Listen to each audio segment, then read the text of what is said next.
제일 막. 잔고는 충분한데 마음은 마이너스. 43. 내 이름으로 된 아파트 하나, 꽤 오래 탄 자동차 2대, 주말마다 바다에 나가려 샀던 중고 보트 한 척. 통장엔 3억 남짓이 있고 대출은 없다. 세후로 매달 1,000 들어온다. 생활비 500 쓰고 500은 자동이체로 저축한다. 숫자만 보면 내 삶은 안정 쪽에 더 가깝다. 벼락같이 야망이 큰 편은 아니지만 무리하지 않고 꾸준히 쌓아온 결과라고 믿는다. 그런데 집안에서는 다른 이야기가 돌아간다. 아내의 언어는 늘 비교급이다. 친구 남편은 증권사 다닌다더라. 거긴 세후가 2천, 3천이라던데 우리만 제일 못 살아. 그 말을 들을 때마다 몸 어디선가 공기가 빠진다. 나는 내가 적게 버는 게 아닌데라고 설명하지만 대화는 늘 같은 곳에서 멈춘다. 당신은 몰라. 다들 그 정도는 벌어. 나는 구체적으로 말해본다. 우리 은행 다니는 내 친구 세후 800 정도래. 업종마다 다르고 커리어에 따라 다르지. 그래도 아내는 고개를 젓는다. SNS 좀 봐. 남편들이 다 저 정도는 벌어. 결정적 사건은 일본 여행이었다. 간만에 쉬자며 떠났는데 아내는 쇼핑에만 500을 썼다. 공항으로 돌아오는 길 그녀가 말했다. 봐, 이 정도도 못 쓰는 집들이 어디 있어. 익숙한 대화인데 그날은 칼날처럼 들렸다. 나는 슬그머니 가계부 앱을 켰다. 그리고 여행 사진 속에서 내 표정만 뭉개져 있었다. 제이막. 영수증과 침묵 사이. 돌아온 다음날 나는 숫자들을 한 번 더 확인했다. 내 월급, 자동이체되는 적립, 예비비, 비상금. 잔고는 분명 플러스인데 마음은 연속된 마이너스였다. 가끔은 내게서도 억울한 마음이 튀어나왔다. 내가 못 버는 게 아니잖아. 우리는 빚도 없고 저축도 꾸준하고 위험한 투자도 안 하잖아.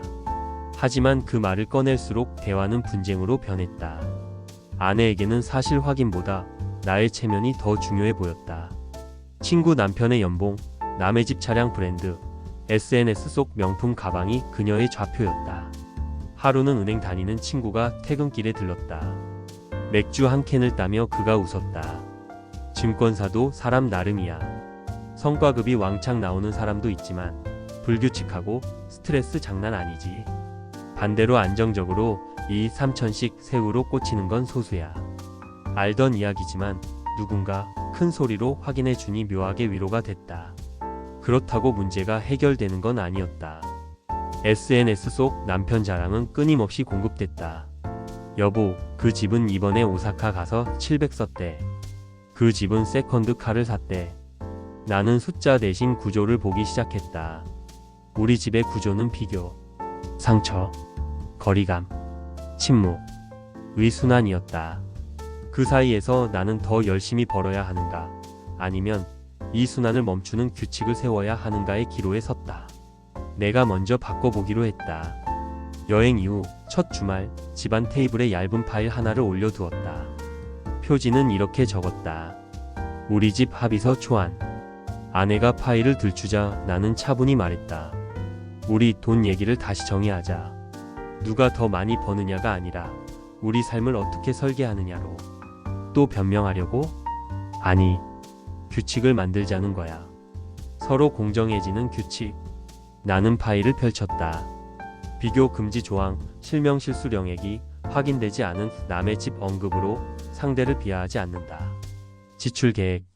월 정액 500 중 각자 자유지출 150, 공동생활 200. 자유지출은 상대평가 금지. 목표 저축월 500 저축 유지. 목적별 버킷 내 집 보수긴급 은퇴로 분리. 투명성 월 1회 30분 가계회의. 감정평가 없이 숫자만 확인. 존중 문장 넌 돈을 못 벌어류의 인신평가는 금지. 갈등 시엔 너는 내게 무엇을 더 원해? 로 시작. 선 넘을 시 반복되는 비교 비하가 3회 누적되면 재정 분리 각자, 계좌 각자, 지출 3개월 시범 운영. 아내는 표정을 굳혔다. 이걸 왜 계약처럼 만들어? 사랑인데. 나는 깊게 숨을 들이마셨다. 사랑이라서 필요해. 우리는 이미 수차례 감정으로만 얘기해봤잖아. 효과가 없었어. 감정은 서로의 것, 숫자는 공동의 것. 그 둘을 섞지 말자는 제안이야. 그날 밤 아내는 조용했다. 나는 처음으로 영수증을 뒤적이지 않고 잠들었고 다음날 아침 아내가 파일에 스티커를 붙여뒀다. 검토 중. 아주 작은 진전이었다. 제3막. 기준을 세운 사람의 목소리. 일주일 뒤 우리는 주방 테이블에 마주 앉았다. 아내가 먼저 말문을 열었다. 내가 비교를 입에 달고 산 건 사실이야. 솔직히 두려웠거든. 남들보다 뒤처질까봐. 그런데 당신이 숫자를 하나씩 보여주니까 최소한 무너지는 집은 아니라는 건 알겠더라. 나는 안도의 미소를 지었다. 고마워. 나도 인정할 게 있어. 당신이 불안하다는 신호를 나에 대한 공격으로만 해석했어.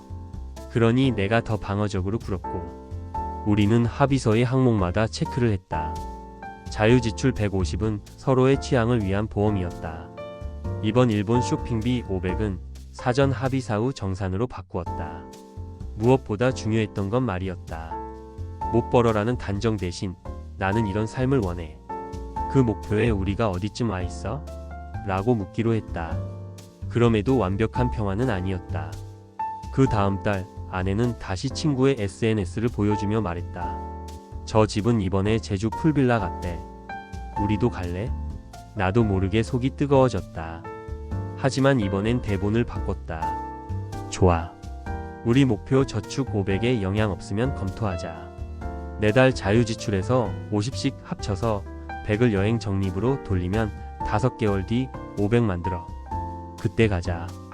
아내는 잠깐 말이 없었다. 예전 같았으면 그깟 100 아끼자고 몇 달을 기다리냐고 했을 텐데 이번엔 달랐다. 알겠어. 그럼 오늘은 집에서 파스타 해 먹자. 작은 승리였다. 한 번은 내가 흔들렸다. 거래처가 잘못돼서 보너스가 줄어든 달이 있었다. 예상 저축 500을 300으로 낮춰야 했다. 그때 아내가 먼저 합의서를 펼쳤다.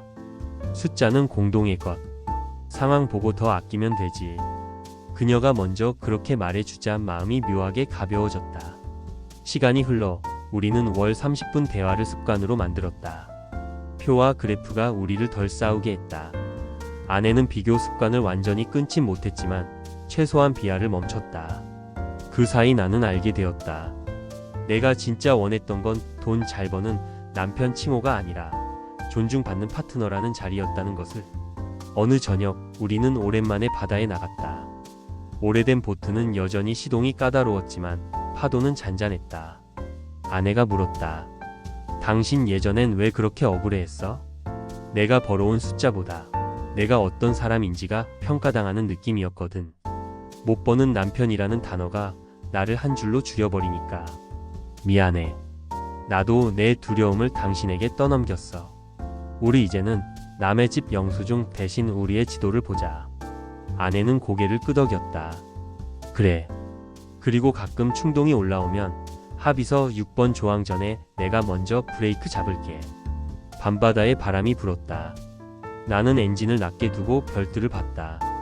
마음속 계산기를 껐다. 누군가의 남편으로, 누군가의 가장으로, 그리고 무엇보다 나 자신으로서의 기준을 세운 뒤에야 알았다. 내가 쌓아온 삶은 이미 못 버는이 아니라 지켜온에 가까웠다는 걸. 우리는 여전히 중간 어딘가를 걷고 있다. SNS는 오늘도 자극적이고 경제는 늘 변덕스럽다. 하지만 이제 집안의 언어는 바뀌었다. 남의 집은 대신 우리 목표는 넌 못 벌어 대신 어떻게 채울까? 3개월 뒤 우리는 첫 여행 적립 500을 완성했다. 공항에서 아내가 말했다.